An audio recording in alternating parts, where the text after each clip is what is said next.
मालवण नगर परिषदेच्या भाजप नगराध्यक्ष उमेदवार शिल्पा खोत यांचं जात प्रमाणपत्र खोटं असल्याचा आरोप निलेश राणेंनी केलाय। शिल्पा खोत आणि तिच्या पतीनं बोगस कागदपत्र बनवली आहेत असा आरोप करण्यात आलाय। यावर आता खोताने उत्तर दिलंय।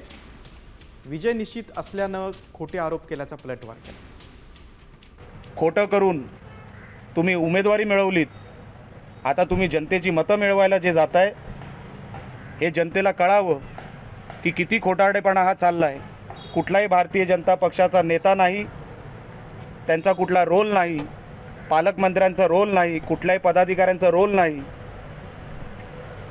हा फक्त आणि फक्त या नवरा बायको हे जे उमेदवार आहेत ते आणि त्यांचे मिस्टर जे आहेत यतीन खोत यांनी केलेला हा सगळा कर्मकांड आहे।